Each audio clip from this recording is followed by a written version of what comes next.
All right, with this lecture, we're going to talk about architecture. And for our first discussion on architecture, we're going to move to the city of Florence. Florence was a dominant Italian city-state. It was a rival to Siena, where we saw Duccio's work in the great Siena Cathedral.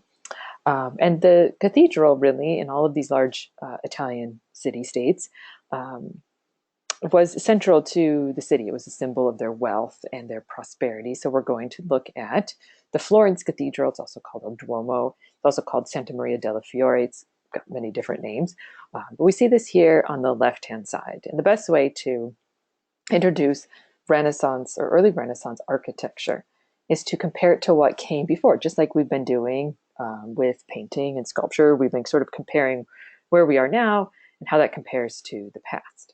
So this is our early Renaissance example of the Florence Cathedral, and we can compare it here on the right-hand side to Chartres Cathedral. This is a French Gothic cathedral. In our last lecture, I talked about what Gothic means. It's the latter part of the Middle Ages. This architectural design that we see here on the right-hand side, that's kind of our best example of it with Chartres Cathedral, starts in France, and it really sort of spreads throughout Europe. It has a particular style that we can see is really stands in contrast to this sort of Renaissance example. When you look at the Gothic style that preceded the Renaissance, the thing that you notice is that everything points you towards this heavenly realm. The focus is up and out and into the heavens. That's very different from what we have in the Renaissance, because remember, we are moving away from that aesthetic as we are in painting, we are in architecture as well. Our emphasis now with Renaissance architecture is one that is much more horizontal. We can see this by looking at the campanile. It looks like it's attached here, like it's the front of the church. It's not. The campanile is the bell tower, and it is completely detached from the church. So the edge of the church is here. It's just this sort of view that we have here. Here's the thing that I want you to see here, is that we have a much more horizontal emphasis rather than the Gothic vertical emphasis. We have a lot of lines, if you will, that keep our eye moving and in a more earthbound horizontal direction rather than that vertical direction.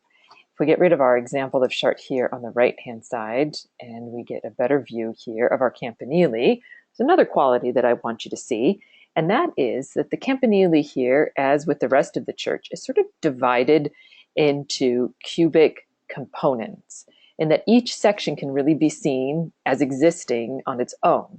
So you can see there's sort of bands that go this way, and there's a section here, and there's a section here, and there's a section here. And so as if, they're so completely sort of exist on their own that you could take this section out and the other ones could plop down and the thing would still exist. Certainly not. That compartmentalization is certainly not what you get when it comes to a Gothic cathedral. These two don't match when it was hit by lightning and rebuilt, but everything here is sort of has that vertical emphasis, and so it doesn't have that sort of lobbed up, more compartmental emphasis that we see here with the Florence Cathedral. The idea with the Renaissance aesthetic at this point is to have a very clean, logical design, one that has self-sufficient parts, so that it's very rational and very clear, simple yet beautiful design. So not simple like a pejorative, but simple in that we sort of see each one as sort of existing on their own.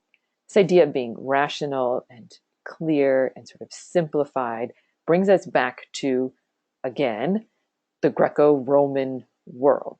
This idea of rationality and mathematics and having everything clean and logical is seen as a humanistic quality because it makes reference to the perfection of man's mind. So far, if you think about the paintings and the sculpture, the relief sculpture we've seen so far, we've talked about all this humanism in terms of the body, like, oh, these bodies are more humanistic, they look like real human forms. This is still humanism, but now we're talking about the perfection of man's mind and letting the body go for a while. The perfection of man's mind is a Greco-Roman humanistic ideal that is brought into the Renaissance by making buildings that are very mathematical, they're very precise, very clean, very clear, and very logical. Let's move to the inside of the Florence Cathedral. Here on the left-hand side, hopefully, Yep, the inside of the Florence Cathedral is on the left. And then we're going to see the interior of Chartres Cathedral here on the right, so that we can look now Renaissance and Gothic, but now we're looking at the interior of the church. Just like with the exterior, we see that the emphasis is on the earthbound and it's on the horizontal rather than the vertical like we see in the Gothic. We are looking down the nave, the long central nave, which is the center aisle of the church. It leads to the apse. That's this area, the sort of terminal point of the church, and this is where the altar is located. You can see that there is a row of arches down the interior of the church. A row of arches is called an arcade, one of the terms there on your term sheet. So since we're in the long central aisle and we're looking at the arcade, we call it a nave arcade. The nave is along central aisle. It's dominated by an arcade. So this is called a nave arcade.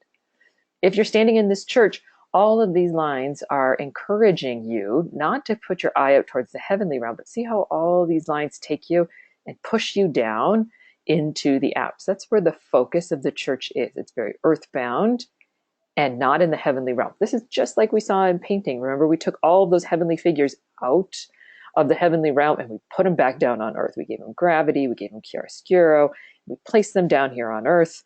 We took them off the ladder, gave them some spacing. And so it's kind of the same thing in the church. Everything now is more earthbound and more sort of present here rather than the heavenly realm. When you look at the Gothic example, there's rows of sort of bright windows at the top and everything sort of ends at a point. Hard to see, it's a little dark here, but all of these sort of lead to this point and there's light up at the top.